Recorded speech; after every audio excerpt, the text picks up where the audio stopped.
श्री स्वामी समर्थ, जय जय स्वामी समर्थ। माझ्या सर्व स्वामी भक्तांचं आपल्या व्हिडिओमध्ये खूप खूप असं स्वागत आहे। कसं सर्वजण मजेत असाल, असेच मजेत राहा। तर आपल्या सर्वांना माहिती आहे उद्या आहे 13 फेब्रुवारी 2024। तर उद्या काय आहे? गणेश जयंती आहे। आपल्या सर्वांना माहिती आहे ज्याप्रमाणे आपण रामनवमी साजरी करतो, हनुमान जयंती साजरी करतो, त्याचप्रमाणे आपण सर्वजण गणेश जयंती साजरी करतो। गणेश जयंती म्हणजे गणपती बाप्पांचा वाढदिवस म्हटलं तरी हरकत नाही। गणेश जयंतीच्या दिवशी आपण गणपती बाप्पांचे षोडोपचारीपणे आपल्याला पूजा करायची आहे, मनोभावे आपल्याला त्यांची सेवा करायची आहे। आपल्याला भोळा साधा मनाने जेवढे काही करता येईल तेवढं आपल्याला उद्याच्या दिवशी करायचं आहे। तर मी उद्या काय काय करायचं आहे, अगदी साधा सोप्याप्रमाणे अगदी घरच्या घरी करता येईल अशी सेवा, असे उपाय मी तुम्हाला सांगणार आहे। तर जे कोणी आपल्या चॅनलवरती नवीन असाल, अजून चॅनलला सबस्क्राईब केलं नसेल तर चॅनलला सबस्क्राईब करा, बेल आयकॉन ऑन करा, जेणेकरून मी जे जे छान छान व्हिडिओ बनवणार आहे ते तुमच्यापर्यंत येतील आणि तुमच्या आयुष्याचे सोनं झाल्याशिवाय राहणार नाही। अगदी वेळ न घेता व्हिडिओला सुरुवात करूया। सर्वप्रथम आपल्याला काय करायचं आहे, हा योग पुन्हा एकदा सांगते, हा योग पुन्हा नाही, वर्षातून एकदाच हा योग येतो, आपल्या सर्वांना माहिती आहे। आणि योगायोग असा आहे की उद्या आहे मंगळवार। मंगळवार हा गणपती बाप्पांना समर्पित केलेला वार आहे, आपल्या सर्वांना माहिती आहे। अगदी चतुर्थी जरी मंगळवारी आली तरी पण आपण म्हणतो अंगारकी चतुर्थी आहे। गणपती बाप्पांचं आपण मंदिरामध्ये जाऊन दर्शन घेतो, अगदी उपवासही पकडतो। अंगारकी चतुर्थी 6 महिन्याने येते, हेही आपल्याला माहिती आहे। अशा हा मंगल मुहूर्तावरती उद्या गणेश जयंती आलेली आहे। तर आपल्याला काय काय सेवा करायची आहे पुन्हा सांगते, लक्ष देऊन व्यवस्थित आहे का। आपल्याला सकाळी लवकर उठायचं आहे। लवकर उठून आपल्याला सर्वप्रथम आपल्या घरामध्ये झाडू वगैरे लावायचा।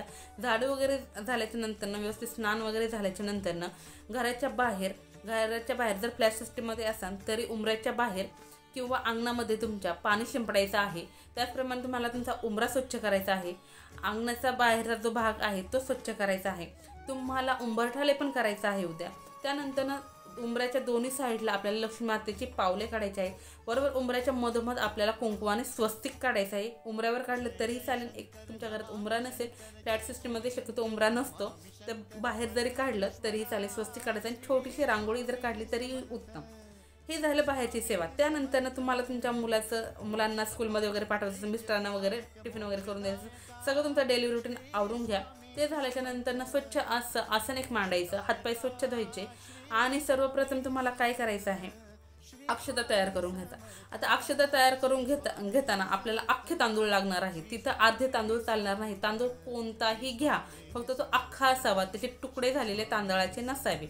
अख्खा तांदूळ घ्यायचा, अगदी पेलाभर घेतला तरी अतिउत्तम। त्याच्या अक्षता आपल्याला तयार करायच्या आहेत। अक्षता कशा तयार करायचा, कुंकू घ्यायचं, कुंकामध्ये थोडंसं पाणी टाकायचं, त्याची घट्टसर अशी थोडीशी पातळ पेस्ट करायची आणि ते तांदूळ त्यामध्ये मिक्स करायचे। ते लाल झाले की ते एका कापडावरती सुकवायला टाकायचे किंवा ताटात टाकले तरीही चालेल, सुकवायला टाकायचे। सुकवायला टाकल्याच्या नंतरनं काही वेळ 5-1 मिनटं खूप होतात। त्यानंतर आपल्याला पंचामृत तयार करून घ्यायचं। पंचामृत तयार करण्यासाठी काय काय लागणार आहे आपल्या सर्वांना माहिती असेल तरीही सांगते।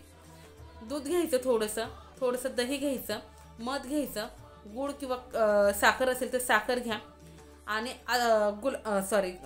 मध, दूध, अत्तर, दही आणि अजून काय राहिलं, तुळशीचं एक पान घ्यायचं आहे। हे सगळं एकत्र करायचं, थोडंसं मिक्स करायचं। मिक्स करून हे झालं आपलं पंचामृत। त्यानंतर एक तामण घ्यायचा, तामण नसेल तर अगदी वाटी जरी घेतली तरीही चालेल, किंवा प्लेट घ्यायची, छोटीशी प्लेट घ्यायची। आपल्या देवघराच्या समोर जाऊन जे आसन टाकलं आहे त्या आसनावरती बसायचं। छोटासा चौरंग असेल, पाट असेल तर तो ठेवायचा समोर, देवघराच्या समोरच। तिथं ठेवून त्याच्यावरती एखादं वस्त्र असेल तर लाल पिवळं, ते वस्त्र अंथरायचं। वस्त्र अंथरून जी प्लेट आपण घेतली ती प्लेट घ्यायची। प्लेटमध्ये तुमच्या घरात जी गणपती बाप्पांची मूर्ती असेल ती मूर्ती त्यामध्ये घ्यायची। मूर्ती नसेल तर फोटो असेल तर फोटो घ्या। नसेल तर सुपारी घ्यायची आणि गणपती स्वरूप मानून त्या सुपारीवरती अभिषेक करायचा आपल्याला। आता अभिषेक करताना काय म्हणायचं आहे आपल्याला 21 वेळा, मग काही 11 वेळा तुम्ही पंचामृत टाकून ओम गणगणपते नमः, ओम गणगणपते नमः, ओम गणगणपते नमः या मंत्राचा जप करायचा। त्यानंतरनं पाणी तुम्ही 10 वेळा घेऊ शकता। ओम गणगणपते नमः, ओम गणगणपते नमः असं म्हणून तुम्हाला 21 वेळा जप करायचा आहे। हा जप झाल्याच्या नंतरनं गणपती बाप्पांची मूर्ती स्वच्छ अशी रुमालाने किंवा जे वस्त्र तुमच्याकडे असेल गणपती बाप्पांना पुसण्यासाठी त्या वस्त्राने स्वच्छ अशी पुसून घ्यायची आहे। पुसून घेऊन तुम्ही जिथे कुठे त्यांची प्रतिष्ठापना करणार आहात तिथे तुम्हाला जे आपण अक्षता बनवले आहेत त्या तांदळाचं आसन द्यायचं आहे बाप्पांना, किंवा गुलाबाची फुलं, त्याचप्रमाणे जास्वंदीचं फुल गणपती बाप्पांना अतिशय प्रिय आहे, म्हणून उद्याच्या दिवशी तुम्ही त्या फुलांचं आसन जरी दिलं तरीही चालेल. त्या आसनावरती तुम्हाला गणपती बाप्पांची मूर्ती ठेवायची आहे. मूर्ती ठेवल्याच्या नंतर अत्तर शिंपडायचे आहे गणपती बाप्पांवरती.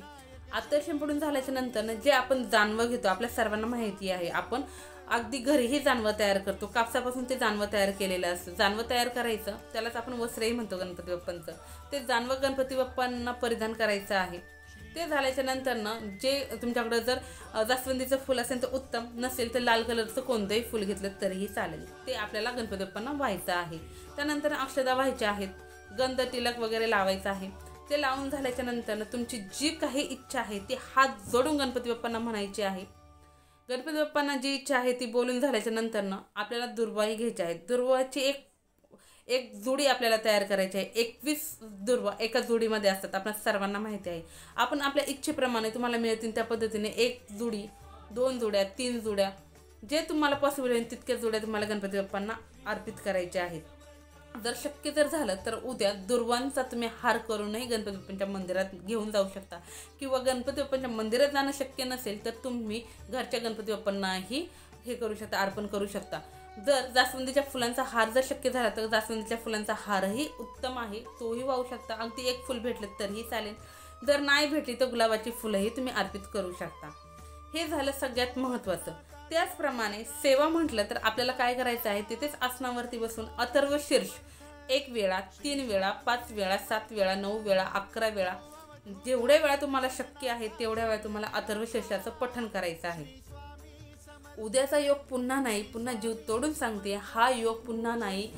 गणपती बाप्पा आपल्याला माहिती आहे विद्येचे देवता आहे.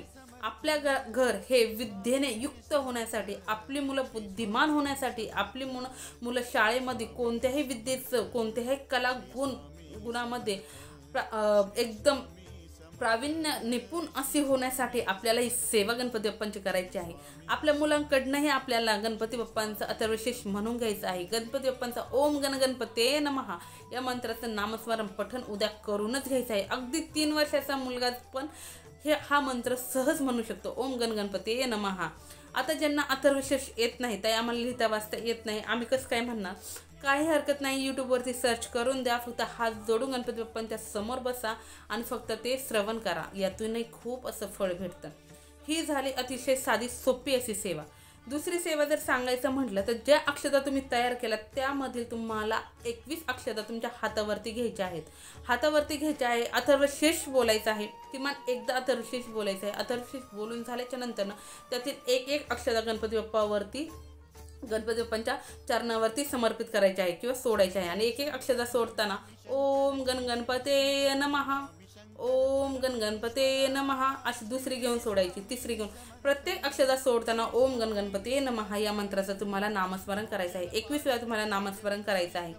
हे करून झाल्याच्या नंतर हात जोडायचे, तुमची इच्छा बोलायची, जी इच्छा असेल, जी तुमच्या मनात असेल. माझी मुलं खूप बुद्धिमान होऊ दे, माझ्या घरामध्ये विद्येची देवता नेहमी प्रसन्न राहू दे, गणपती बाप्पा माझ्यावरती कोणतेही विघ्न येऊन देऊ नको, किंवा कोणतेही विघ्न जरी आलं तर त्यातून मला बाहेर पडण्यासाठी नेहमी माझ्यासोबत राहा. आपल्याला माहिती आहे गुरुचरित्राच्या पारायणामध्ये सुद्धा ज्यावेळेस लंका अधिपती रावण ज्यावेळेस कैलास पर्वतावरती गेले होते आणि शिवलिंग घेऊन येत होते, ते शिवलिंग श्री लंकेपर्यंत पोहोचू नये यासाठी सर्व देवदेवतांनी कुणाला पाठवलं होतं, गणपती बाप्पांना पाठवलं होतं. आणि गणपती बाप्पांनी रावणाला अडवलं होतं, म्हणून ते लिंग आज कुठं आहे, महाबळेश्वरमध्ये आहे. आपल्या सर्वांना हे माहिती आहे. आपण सर्वजण पारायण करतो, त्या पारायणामध्ये आपण हे सर्वांनी वाचलेलं आहे. म्हणून विघ्नही आणू शकतात गणपती बाप्पा, म्हणून त्यांना आपल्याला नाराज करायचं नाही, त्यांची आपल्याला मनोभावे सेवा करायची आहे. आणि कोणतेही विघ्न जरी आलं तरी ते दूरही गणपती बाप्पा करू शकतात. म्हणून आपण कितीही संकटाचा असो, गणपती बाप्पांचा जरी धावा केला तरी गणपती बाप्पा आपल्याला धावून येतात. म्हणून उद्याचा योग आपल्याला चुकवायचा नाही. त्यानंतर अतिशय उत्तम आणि साधी सोपी सेवा, सर्वांना आवडणारी, सर्व महिला भगिनींना ही सेवा तर अतिशय आवडणार हे मला माहिती आहे. गणपती बाप्पांचा सर्वात फेवरेट जर म्हटलं तर मोदक. आपल्याला सर्वांना माहिती आहे गणपती बाप्पांना आपण उद्या 11 मोदक, 21 मोदक, 51 मोदक, 108 मोदक, जसं तुम्हाला पॉसिबल आहे तेवढे मोदक तुम्ही गणपती बाप्पांच्या नावे करू शकता. घरात धूप दीप आरती, कापूर जाळून आरती घेऊ शकता, तो प्रसाद दाखवू शकता, घरातही खाऊ शकता, बाहेर मंदिरातही वाटू शकता. त्याचप्रमाणे तुम्ही मोतीचूर लाडू समजा तुम्हाला जर मोदक बनवणं शक्य नाही आहे, ताई मला वर्किंग आहे मी जमत नाही, काही हरकत नाही, बाजारातून तुम्ही मोतीचूर लाडू आणू शकता. मोतीचूर लाडू ही गणपती बाप्पांना खूप प्रिय आहेत. लाडूचा प्रसाद आपल्याला माहिती आहे गणपती बाप्पांना किती प्रिय आहे, मोदक किंवा लाडू. मग ते अगदी पेढ्याचे जरी मोदक असतील तरीही चालेल, लाडू किंवा गुळ खोबऱ्याचा नैवेद्य जरी दाखवला तरीही गणपती बाप्पांना खूप प्रिय आहे. त्याचप्रमाणे तीळ, आपल्याला माहिती आहे तिळाचे लाडू हेही आपण गणपती बाप्पांना समर्पित करू शकतो. समर्पित करणे म्हणजे तुम्ही गोरगरिबांना जरी वाटले तरीही त्याचं पुण्य अनन्यसाधारण असं उद्या तुम्हाला मिळेल. म्हणून ही जी साधी सोपी सेवा आहे ही तुम्ही सहजरित्या उद्या करू शकता. त्याचप्रमाणे एकदम साधी सोपी सेवा सांगते. तुम्ही खूप संकटात आहात, तुमचं काम होता होईना, तुमचं संकट दूरच होत नाही, तुमची विघ्न जातच नाहीत, तर यासाठी उद्या तुम्हाला काय करायचं आहे, गणपती बाप्पाच्या मंदिरात जाताना एक नारळ घ्यायचा आहे, थोडी खडीसाखर घ्यायची आहे आणि डाळिंब घ्यायचं आहे. दुसरं फळ कोणतेही चालणार नाही, डाळिंब घ्यायचं आहे. नारळ घेताना शेंडीचाच नारळ घ्यायचा आहे, शेंडी काढलेला नारळ घ्यायचा नाही. फुल पाण्याने भरलेला नारळ, एक डाळिंब, खडीसाखर हे आणि जास्वंदीचं फुल भेटलं तर अतिशय उत्तम. लाल किंवा जास्वंदीचं नाही भेटलं तर लाल गुलाबाचं भेटलं किंवा लाल कोणतंही भेटलं तरी चालेल. हे घेऊन तुम्हाला गणपती बाप्पाच्या मंदिरात जायचं आहे. दुर्वा भेटल्या तर दुर्वाही घेऊन जा. अगदी 21 याची एक जोडी जरी भेटली तरीही चालेल, ती घेऊन तुम्हाला गणपती बाप्पांच्या मंदिरात जायचं. गणपती बाप्पांच्या तिथं तुम्हाला ते सर्व काही चरणांवरती समर्पित करायचं.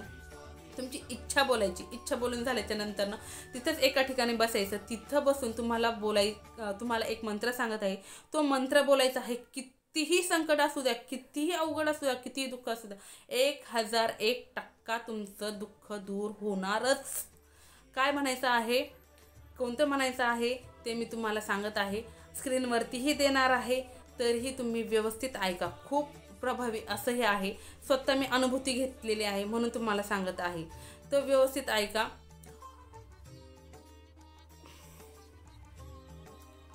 मंगलमूर्ते विघ्नहरा दुरितनाशना कृपा करा. मंगलमूर्ते विघ्नहरा दुरितनाशना कृपा करा.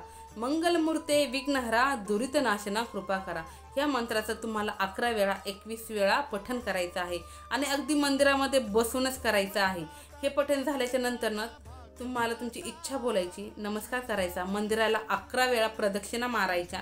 प्रदक्षिणा मारून झाल्याच्या नंतर तुम्हाला थेट घरी यायचं आहे, कुठेही थांबायचं नाही. हे झाल्याच्या नंतर घरी यायचं. घरी आल्याच्या नंतर जो काही प्रसाद वगैरे केला आहे तो प्रसाद खायचा, जेवण वगैरे करायचं. म्हणजे चतुर्थी आपण उपवास तर उद्या धरणारच आहोत, उपवास वगैरे सोडायचा.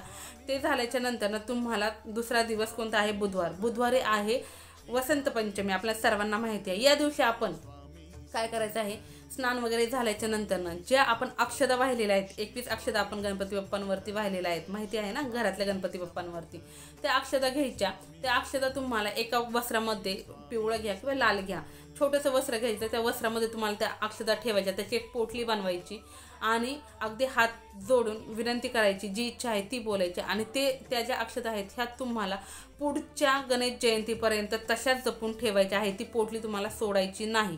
ती पोटली तुम्ही तुमच्या तिजोरीत ठेवू शकता किंवा तुमच्या उद्योगधंदा जिथं कुठं आहे तिथल्या तिजोरीमध्ये ठेवू शकता.